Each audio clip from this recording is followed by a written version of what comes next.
Hi there, my name's Simon James from the Josephine Jack project based in Newcastle, and this is Josephine and this is Jack. Josephine and Jack are anatomically accurate cloth figures, and we use them in workshops with adults and young people with learning disabilities to talk about a whole range of different sorts of personal issues. When I say that Josephine and Jack are anatomically accurate, I mean it. Sparing all of their blushes, Jack is all man. Jack has a penis and testicles, and one of the testicles has a lump in it so that we can talk to the guys about checking yourself for lumps and bumps.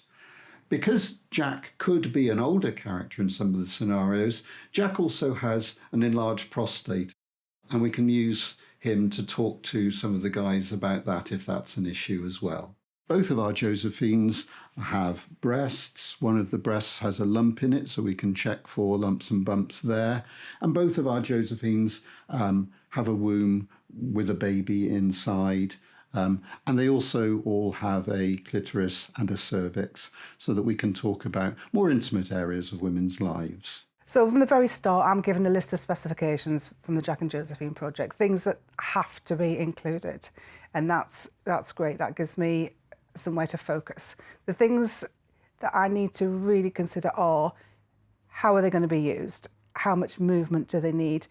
And as I've done more and more, they've developed. So I've got on top of their internal skeletons, and I know how that's going to be constructed. I know what sort of foam and stuffing to use now, because I know how that's going to work and wear over time.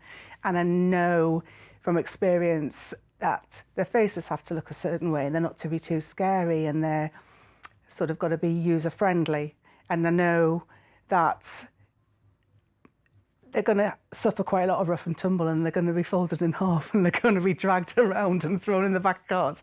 So they're going to have to put up with quite a lot of wear and tear. The main point about Josephine and Jack is that they're characters. They're characters with stories, just like all of us are.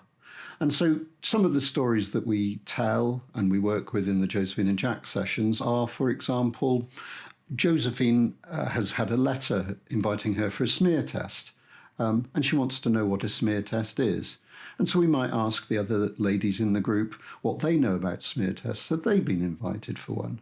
Jack may fancy somebody down the club, and he doesn't know whether she or he fancies him, and wants to know how you begin a conversation with people who you like, how you find out whether you think they might like you, what's a date, where do you go on a date, and those sort of questions.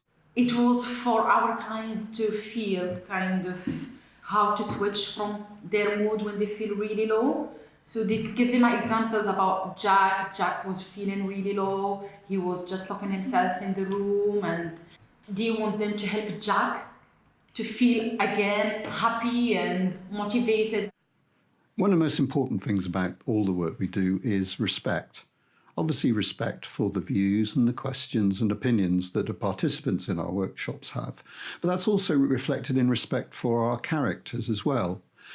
If we are going to be touching them or talking about intimate parts of their lives, we'll always make sure that we ask permission of the figures, or explain that the figures have given their consent. A very good example of that is that when we're talking about condom use with Jack, although Jack has a penis, we wouldn't be demonstrating putting a condom on Jack himself. We'd use a separate demonstrator for that. I've seen them being used, and I see how people react to them and how positive they are about them and how enthusiastic they are about them. So that's Josephine and Jack. We think they're great. If you want to find out more about them and about our courses and workshops, or even to discuss owning a Josephine and Jack of your own, do get in touch.